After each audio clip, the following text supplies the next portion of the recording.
উত্তরবঙ্গ উন্নয়ন পর্ষদের বরাদ্দ অর্থে রাস্তার কাজ নির্মাণ শুরু হলো দৌলতপুর গ্রাম পঞ্চায়েতে। এদিন এই গ্রাম পঞ্চায়েতের বেজপুরা এক্সটেন্ড হইতে সেমেরহাট পর্যন্ত 640 মিটার পেভার ব্লকের মাধ্যমে রাস্তার কাজের শুভ সূচনা করেন রাজ্যের মন্ত্রী তথা এলাকার বিধায়ক তজমুল হোসেন। এই রাস্তা নির্মাণ কাজে ব্যয় হবে 72 লক্ষ টাকা।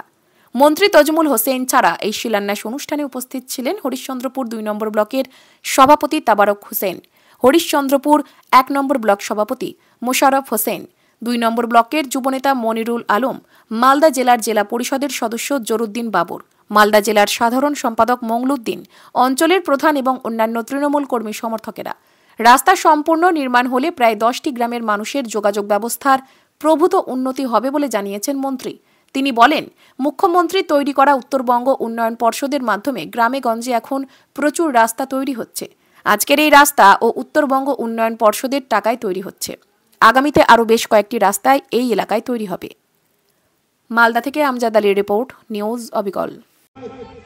যেমন যে আপনি যেটা আপনাকে রাস্তা দেখালাম, আপনার গ্রামে কোনমা থেকে ইলাম হয়ে বেজপুরা হয়ে দৌলতপুর থেকে আবার মিলনগর থেকে আবার হরদমনগর থেকে টালবাংলো থেকে বাঙালিপাড়া পর্যন্ত দীর্ঘ যে রাস্তা, এই রাস্তার কাজগুলো একমাত্র করছে কে?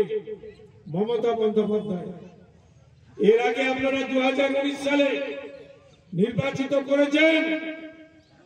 নির্বাচিত কাকে করেছিলেন? খগেন মুর্মুকে। আপনারা করেন না করেন, কিন্তু 2019 সালে আমাদের মধ্যে যেটা ভুল বুঝাবুঝি হয়েছিল, যেটা ভুল, আমরা তৃণমূল কংগ্রেস আমাদের প্রার্থী ছিল, কংগ্রেসের প্রার্থী ছিল, বিজেপির প্রার্থী ছিল। আমাদের মধ্যে নিজের মধ্যে ভোট ভাগাভাগি হয়ে ফাঁক তালে এখান থেকে বিজেপি পাস করেছে। এই যে ভুল, এই ভুল যেন না হয়, একমাত্র কর্মযোগ্য যদি করতে পারে তাহলে তৃণমূল কংগ্রেসই করতে পারে। জন্ম থেকে মৃত্যু পর্যন্ত কেউ বলতে পারবে?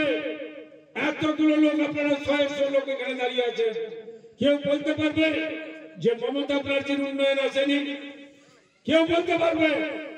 আজকে খাদ্যসাথী প্রকল্প, যে খাদ্যসাথী প্রকল্প 10 কোটি মানুষ আমাদের পশ্চিমবঙ্গে বাস করে, 10 কোটি মানুষের পরিবার আজকে প্রত্যেকটা খাদ্যসাথীর মাধ্যমে প্রত্যেকের বাড়ি বাড়ি রেশনের মাধ্যম দিয়ে চাল পৌঁছে দিচ্ছে। কে পৌঁছাচ্ছে? মমতা বন্দ্যোপাধ্যায়। কোন এই যে মহিলাগুলো যে বলছে যে আমার ঘর হয়নি, পানি হয়নি, আরে ঘর তো কেন্দ্র সরকার বন্ধ করে দিয়েছে, কিন্তু চাল পাচ্ছ কিনা? তুমি চাল ফ্রি পাচ্ছ কিনা? আজকে কৃষক বন্ধু প্রকল্প, যে কৃষক বন্ধু, আপনাদের এই রাস্তা নিয়ে কতদিন ধরে এই সমস্যা ছিল, কি অসুবিধা ছিল? আমাদের দীর্ঘদিন থেকে সমস্যায় ছিলাম আমরা, যে আমাদের স্ট্যান্ড থেকে সেমেরহাট পর্যন্ত যে একটা লিঙ্ক রাস্তা, সেই রাস্তা দিয়ে কিন্তু চলার যোগ্য ছিল না। এত বর্ষাকালে এত কাদা থাকতো যে পায়ে হাঁটে যাওয়া কিন্তু মুশকিল ছিল আমাদের। তো যাই হোক, অনেক দিন থেকে আমরা এই রাস্তার ব্যাপারে ছিলাম যে যেন আমাদের রাস্তা হয়। আমাদের মন্ত্রী তজমুল সাহেবের কাছে আমরা দীর্ঘদিন থেকে আবেদন জানিয়েছিলাম যে আমাদের রাস্তাটা করেন। এই রাস্তা একটা এমন গুরুত্বপূর্ণ রাস্তা যে কোনো মানুষের অসুখ বিসুখ হলে, যে চাঁচলের যে আমাদের যাতায়াতের ব্যবস্থা অনেক দূর দিয়ে যেতে হতো, এটা রাস্তা হলে আমাদের খুবই সুবিধা।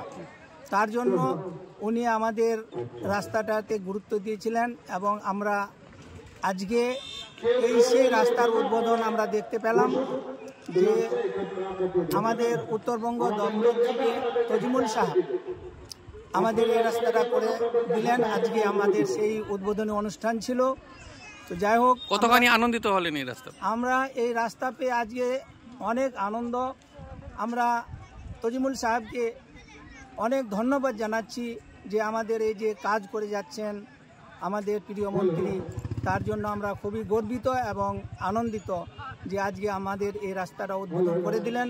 আশা করছি যে এই রাস্তা দিয়ে আমাদের এত সুবিধা হলো যে আমরা অতি সহজে, খুবই সহজে, অল্প সময়ের মধ্যে আমরা কিন্তু চাঁচল যেতে পারবো। Chanchal sub division, Chanchal court, Chanchal hospital, এই রাস্তা দিয়ে আমাদের অনেক সুবিধা হবে, যেটা আমাদের যাতায়াতের যোগ্য ছিল না এই বেজপুরা স্ট্যান্ড থেকে সেমের হাট পর্যন্ত। যাই হোক, আমরা খুবই আজকে আনন্দিত এবং গর্বিত যে তজিমুল সাহেব আমাদের এই রাস্তাটা করে দিলেন। আপনার পরিচয়? আমার পরিচয়, আপনার নাম? আমার নাম মোহাম্মদ ইয়াকুব আলী, বাড়ি? বাড়ি বেজপুরা পুরাতনপাড়া। ঠিক আছে।